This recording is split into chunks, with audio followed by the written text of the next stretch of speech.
નમસ્કાર વિદ્યાર્થી મિત્રો. વિક્રમ સંવત 2077ના નવા વર્ષમાં હું બિરેન સર સહજાનંદ વિદ્યાલય વતી આપ સૌને આવકારું છું. આજે ધોરણ 8ની અંદર આપણે લેટ્સ રીડ મોર ચાલો વધારે ભણીએ આ અંતર્ગત યુનિટ 1 ડોન્ટ બી સ્ટુપિડ મૂર્ખ ન બનો તે ભણવા જઈ રહ્યા છીએ. ડુ નોટ બી બનશો નહીં અને સ્ટુપિડ એટલે મૂર્ખ. આપણે સેકન્ડ સેમેસ્ટરની અંદર યુનિટ 1ની અંદર અત્યાર સુધી આપણે જોઈ ચૂક્યા હતા કે પ્રથમ સત્રમાં જે કોર્સ ચાલી ગયો ત્યારબાદ બીજા સત્રનો જે આપણો ફર્સ્ટ યુનિટ હતો તેનું નામ હતું આઈ will be that. I will be that. Will be એટલે બનીશ અને ધેટ એટલે તે, હું તે બનીશ. પણ જોડે જોડે મિત્રો આપણે એ પણ ધ્યાન રાખવાનું છે કે આપણે કંઈ બનીએ તો ડોન્ટ બી સ્ટુપિડ, મૂર્ખ બનીશો નહીં. તો ચાલો શરૂઆત કરીએ છીએ લેક્ચર નંબર 1માં, જેમાં આપણે પાઠને ભણીશું. તો ચાલો યુનિટની શરૂઆત કરીએ. There was a lake. મિત્રો, લેક એટલે સરોવર. ધેર વોઝ જે ભૂતકાળની વાક્યરચના દર્શાવે છે. અ લેક એટલે એક સરોવર. એક સરોવર હતું. ક્યાં હતું? In a forest. ઇન એટલે અંદર અને ફોરેસ્ટ એટલે જંગલ. જંગલમાં એક સરોવર હતું. વેર. મિત્રો, WHERE, વેર. તો વેર એટલે જ્યાં. શું હતું ત્યાં? તો લખ્યું છે લીવડ 3 બિગ ફિશિસ. બિગ ફિશિસ એટલે મોટા માછલા, પણ કેટલા? 3. અને લીવડ એટલે રહેતા હતા, કે જ્યાં 3 મોટા માછલા રહેતા હતા. હવે આ મોટા માછલા શું કરતા હતા? તો લખ્યું છે ધે વેર કોલ્ડ. કોલ્ડ એટલે કહેવાતા. તેઓ કહેવાતા એટલે કે તેમના નામ આપેલા હતા. શું હતા નામ? તો પેલું છે ક્લેવર, લેઝી એન્ડ સ્ટુપિડ. આમ તો ક્લેવર એટલે હોશિયાર, લેઝી એટલે આળસુ અને સ્ટુપિડ એટલે મૂર્ખ. પણ અહીં નામ છે એટલે આપણે એનું ગુજરાતી નહીં કરીએ. ક્લેવરને ક્લેવર જ વાંચીશું, લેઝીને લેઝી અને સ્ટુપિડને સ્ટુપિડ જ કહીશું. તો તેઓ ક્લેવર, લેઝી અને સ્ટુપિડ કહેવાતા હતા. They were friends. તેઓ મિત્રો હતા. વન ડે એક દિવસ. ક્લેવર હિયર્ડ. જો હર્ડ નથી, હિયર્ડ છે, અને હિયર્ડ એટલે સાંભળ્યું. ક્લેવરે સાંભળ્યું. શું સાંભળ્યું? Some people talking. Some people કેટલાક લોકો. ટુ ટોક એટલે વાત કરવી, પણ ટોકિંગ છે. સાહેબ અહીંયા ઇઝેમર તો આગળ આપ્યું નથી, વોઝવેર પણ નથી આપ્યું, તો આ ચાલુકાળ કહેવાય? ના, આ ચાલુકાળ નથી, પણ આ ટોકિંગ શબ્દ જે છે મિત્રો, બરાબર ધ્યાન આપજો. આ ટોકિંગ શબ્દ જે છે તે વર્તમાન કૃદંત છે. અને વર્તમાન કૃદંત હંમેશા ક્રિયા ચાલી રહી છે તેવું બતાવે. ટોકિંગ એટલે વાત કરી રહ્યા હતા. ગુજરાતીમાં વર્તમાન કૃદંતની પાછળ રહ્યા શબ્દ લાગે. બરાબર? તો ધે વેર ટોકિંગ. તેઓ વાતો કરી રહ્યા હતા. શું વાતો કરી રહ્યા હતા? અને ક્યાં વાતો કરી રહ્યા હતા? તો લખ્યું છે ક્યાં વાતો કરી રહ્યા હતા? By the side of. By the side એટલે ની બાજુમાં. ઓફ ધ લેક સરોવરની. નેક્સ્ટ ટુ શબ્દ એ એનો સમાનાર્થી શબ્દ છે. નેક્સ્ટ ટુ એટલે આપણે જાણીએ છીએ ના પછી અથવા તો ની બાજુમાં. કોની બાજુમાં? ધ લેક સરોવરની બાજુમાં. They were saying. જો આ ચાલુ ભૂતકાળની વાક્યરચના આવી. They were saying. તેઓ કહી રહ્યા હતા. શું કહી રહ્યા હતા? This lake. આ સરોવર ઇઝ ફૂલ. ફૂલ એટલે ભરેલું. Of good fish. સારા માછલાથી. કે આ સરોવર સારા માછલાથી ભરેલું છે. We shall come tomorrow. To come એટલે આવવું અને ટુમોરો એટલે આવતીકાલ. With a big net. Big એટલે મોટું આપણે જાણીએ છીએ, અને નેટ એટલે જાળ. માછલા પકડવાની જે જાળ છે અહીં એની વાત છે. We shall come tomorrow. આપણે આવતીકાલે આવીશું. વિથ અ બિગ નેટ મોટી જાળ સાથે. And catch all the fish. Catch એટલે પકડવું. ઓલ ધ ફિશ બધા જ માછલા. કે આપણે બધા જ માછલાઓને પકડી લઈશું. આવી કોણે વાતો કરી? કેટલાક લોકોએ વાતો કરી. પરીક્ષામાં પ્રશ્ન પૂછાય, what were the people talking? લોકો શું વાતો કરી રહ્યા હતા? તો people were talking by the side of the lake. This lake is full of good fish. We shall come tomorrow with a big net and catch all the fish. બરાબર? પ્રશ્નો પરથી જવાબ હવે કેતે બનાવો એ તમે શીખી ચૂક્યા છો, આવડતો હશે જ. ક્લેવર સેડ ટુ હિમસેલ્ફ. સેડ કહ્યું, ટુ હિમસેલ્ફ તેની જાતને. ક્લેવરે તેની જાતને કહ્યું. શું કહ્યું? I must tell. મસ્ટ ફરજિયાતપણું બતાવે છે. મસ્ટ ટેલ એટલે કહેવું જ જોઈએ, કે મારે કહેવું જ જોઈએ માય ફ્રેન્ડ્સ, મારા મિત્રોને. શું? What I have heard. Have heard સાંભળેલું. અપૂર્ણવર્તમાકાળની વાક્ય રચના આવી, જે આપણે ઓલરેડી ગ્રામરમાં જોઈ ચૂક્યા છીએ. આઈ હેવ હિયર્ડ મેં સાંભળેલું છે, તે મારે મારા મિત્રોને કહેવું જ જોઈએ. શું કહેવું જોઈએ? તો કે છે અવર. અવર એટલે અમારા. લાઈવ્સ. લાઈવ્સ એટલે જીવન અથવા તો રહેવું પણ કહેવાય. તો લાઈવ્સ એટલે રહેવું અથવા તો જીવન. Are in danger. In danger એટલે ખતરામાં. બીજા શબ્દોમાં કહીએ તો ઇન ડેન્જરનું સમાનાર્થી શું થાય? તો કૌંસમાં આપેલું છે in fear of being killed. In fear. Fear એટલે ભય, ભયમાં હોવું. શેનો ભય હોવો? તો બિંગ કિલ્ડ ઓફ. ઓફ એટલે શું? તો સાહેબ ઓફ એટલે નો ની નુના. ઓફ એટલે શું થાય સાહેબ? તો ઓફનો અર્થ થાય નો ની નુના. નો ભય હોવો, ના ભયમાં હોવું, ની ભયમાં હોવું વગેરે બની શકે. તો in fear of being killed. Bing killed એટલે મરાવી નાખવું અથવા તો અસ્તિત્વની હત્યા. બિંગ એટલે અસ્તિત્વ અને કિલ્ડ એટલે હત્યા થવી, મારી નાખવું. બરાબર? તો બિંગ કિલ્ડનો આખું લખવું હોય તો શું કરી શકાય? કે મરાવી નાખવાનો. ઓકે, તો in fear of being killed એટલે તો મરાવી નાખવાનો ભયમાં હોવું. એને શું કહેવાય? In fear of being killed. ચાલો આગળ જોઈએ. શેનો ભય હતો? તો કે અમને કોઈ મારી ન નાખે તેનો ભય હતો. તો કે મારે અવર લાઈવ્સ આર ઇન ડેન્જર. અમારા જીવન ખતરામાં છે, કે કોઈ અમને મારી નાખશે એ અમને ભય છે. We must go. જો ફરી પાછું મસ્ટ આવ્યું, ફરજિયાત, પણ ગો એટલે જવું, અને મસ્ટ ગો એટલે જવું જ જોઈએ. ક્યાં? તો ફાર અવે. ફાર અવે એટલે ઘણે દૂર. બીજો સમાનાર્થી શબ્દ એનો આપેલો છે at a long distance. At a long distance એટલે દૂર અંતરે. એટ એટલે ની તરફનો સંકેત કરે છે. ફ્રોમ હિયર અહીંથી, કે અમારે અહીંથી ઘણે દૂર જવું જ જોઈએ. Will Clever tell this to his friends. શું ક્લેવર આ તેના મિત્રોને કહેશે? તો ટેલ એટલે કહેવું. શું ક્લેવર આ વાત તેના મિત્રોને કહેશે? જોઈએ. So clever went to lazy and stupid. Went એટલે ગયું. ગોનું ભૂતકાળ છે વેન્ટ. શું થાય? ગયા, ગઈ, ગયું, ગયા વગેરે. ક્લેવર ગયો. ક્યાં ગયો? To lazy and Stupid. Lazy અને સ્ટુપિડ પાસે. એન્ડ ટોલ્ડ ધેમ અને તેઓને કહ્યું. શું કહ્યું? ટેલનું ભૂતકાળ છે ટોલ્ડ. શું કહ્યું? માય ડિયર ફ્રેન્ડ્સ, મારા વહાલા મિત્રો, we have to leave this lake.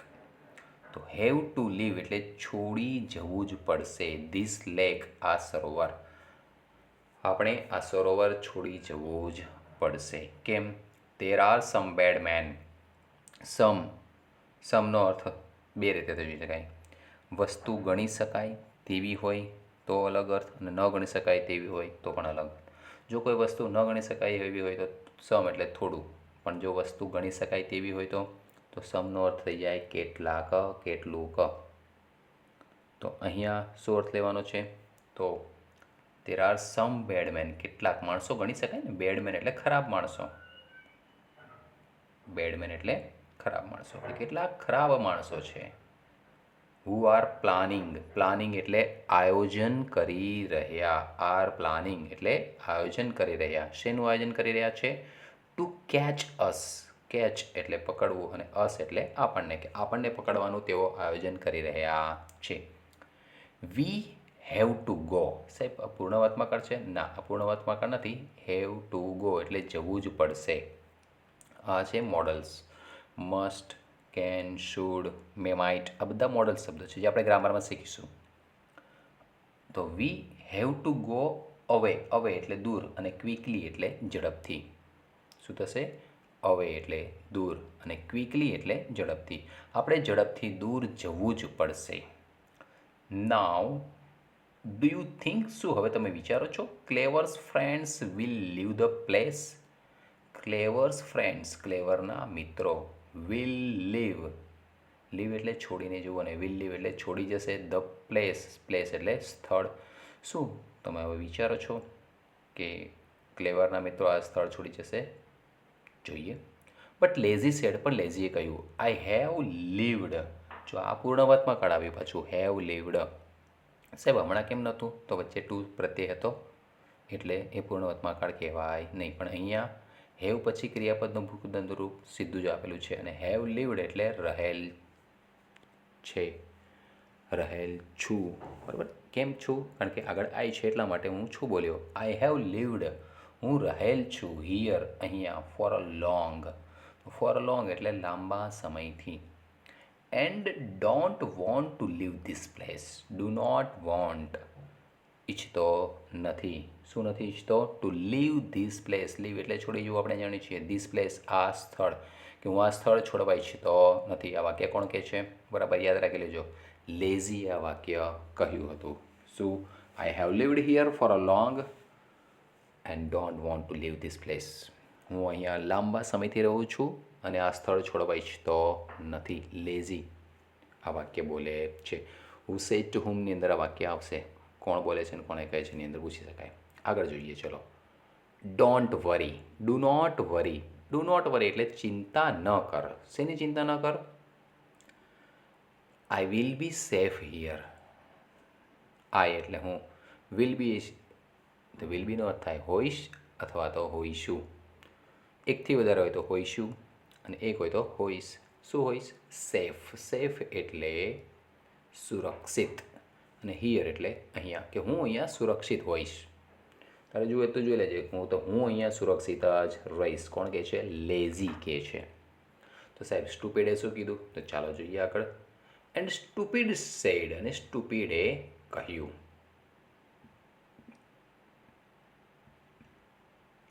Big man always make big plans. Always એટલે હંમેશા. મેક આપણે જાણીએ છીએ બનાવવું. શું બનાવે છે? Big plans. બિગ એટલે મોટા અને પ્લાન્સ એટલે આયોજનો. સ્ટુપિડે કહ્યું કે મોટા માણસો હંમેશા મોટા આયોજનો કરે છે. બટ વોટ ધે સે, પણ તેઓ જે કહે છે, they never do.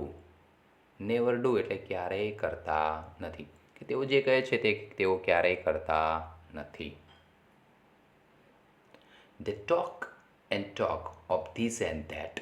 Talk and talk એટલે વાતો ને વાતો કરવી. of this and that, આ અને તે.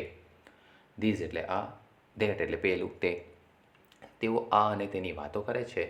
But what they say they never do. પણ તેઓ જે કહે છે તે ક્યારેય કરતા નથી. when જ્યારે ક્લેવર હિયર્ડ, ક્લેવરે સાંભળ્યું, his friends talk, તેના મિત્રોની વાતો, in this way. In this way એટલે આ રસ્તાથી, ના રસ્તાથી નહીં, પણ અર્થ થશે ઇન ધીસ વે એટલે આ પદ્ધતિથી. કે જ્યારે ક્લેવરે તેના મિત્રોની આ પદ્ધતિથી વાતો સાંભળી, he became very sad. Became એટલે બન્યા, બન્યો, બન્યું. બરાબર? હી બીકેમ તે બન્યો. શું બન્યો? Very sad. સેડ એટલે દુઃખી. તે ખૂબ જ દુઃખી બની ગયો. હી સેડ તેણે કહ્યું, માય ડિયર ફ્રેન્ડ્સ, મારા વહાલા મિત્રો, આઈ ડોન્ટ વોન્ટ, હું ઈચ્છતો નથી, અવર ફ્રેન્ડશીપ. ફ્રેન્ડશીપ એટલે મિત્રતા. To come. ટુ કમ એટલે આવે. ક્યાં આવે? આવવું અથવા તો આવે. ક્યાં આવે? To an end. An end એટલે અંત થવો. કે હું નથી ઈચ્છતો કે આપણી મિત્રતા અંત પર આવે. સો એટલે માટે, તેથી. લેટ અસ ચાલો આપણે ઓલ બધા જ લીવ ધીસ લેક આ સરોવર છોડી દઈએ. એઝ સૂન એટલે તરત જ, અને એઝ સૂન એઝ એટલે શક્ય તેટલું તરત જ. પોસિબલ એટલે તો સાહેબ પોસિબલ એટલે શક્ય, ને એઝ સૂન એઝ પોઝિટિવ ડિગ્રી બતાવવા છે. શક્ય તેટલું તરત જ આપણે આ સરોવરને છોડી દઈએ, એવું કોણે કીધું? તો ક્લેવરે તેના મિત્રોને કહ્યું. We can swim to the sea. Can swim તરી શકીએ છીએ, તરી શકીશું અથવા તો તરી શકીએ. ટુ ધ સી એટલે દરિયો. તમે જાણો છો કે દરિયા સુધી આપણે તરી શકીએ છીએ. We shall be safe there. તો શેલ બી એટલે બનશે અથવા બનીશું, કે આપણે બનીશું. સેફ એટલે સુરક્ષિત, ધેર એટલે ત્યાં. આપણે ત્યાં સુરક્ષિત બનીશું. પણ lazy and stupid did not want to leave the lake. Lazy અને સ્ટુપિડ સરોવર છોડવા ઈચ્છતા ન હતા. સો તેથી clever said goodbye to them. ક્લેવરે તેમને ગુડ બાય એટલે કે આવજો કહ્યું. એન્ડ સ્વેમ અવે. સ્વેમ અવે એટલે તરી જતો રહ્યો. સ્વેમ અવે તરીને જતા રહેવું. નેક્સ્ટ મોર્નિંગ બીજી સવારે the man came with big nets. Came એટલે આવ્યા. વિથ બિગ નેટ્સ મોટી જાળ સાથે. And caught all the fish. કેચનું ભૂતકાળનું રૂપ કોટ. કોટ એટલે પકડી લીધું. કેચ એટલે પકડવું અને કોટ એટલે પકડી લીધું. All the fish. All the fish એટલે બધી જ માછલીઓને, કે તેણે બધી માછલીઓને પકડી લીધી. When Lazy was caught. When એટલે જ્યારે. લેઝી વોઝ કોટ લેઝી પકડાયો. હી લે લે એટલે પડ્યા રહેવું. વેરી સ્ટીલ એટલે હલનચલન વગર, કે તે હલનચલન વગર પડ્યો રહ્યો. વેરી સ્ટીલનો બીજો સમાનાર્થી અર્થ છે વિધાઉટ મૂવમેન્ટ. વિધાઉટ એટલે ના વગર, અને મૂવમેન્ટ એટલે હિલચાલ, કે હિલચાલ વગર તે એમને એમ પડ્યો રહ્યો. After all. તો આફ્ટર ઓલ એટલે છેવટે, છેલ્લે. He was lazy. અહીંયા લેઝીનો અર્થ નામ તરીકે નહીં, પણ લેઝી એટલે આળસુ. હી વોઝ લેઝી તે આળસુ હતો.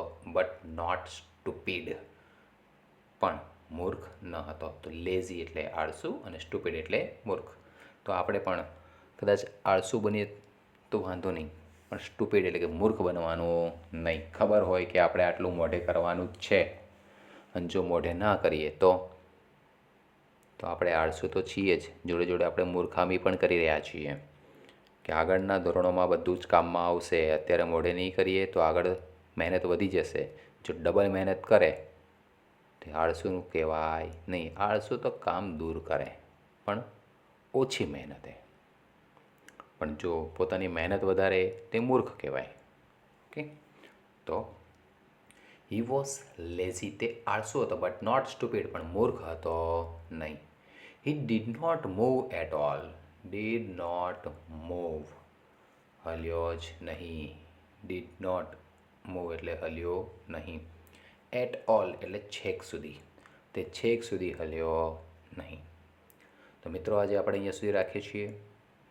આગળના લેક્ચરમાં જોઈશું કે લેઝી હલ્યો નહીં તો શું થયું, અને સ્ટુપિડના શું હાલ થયા.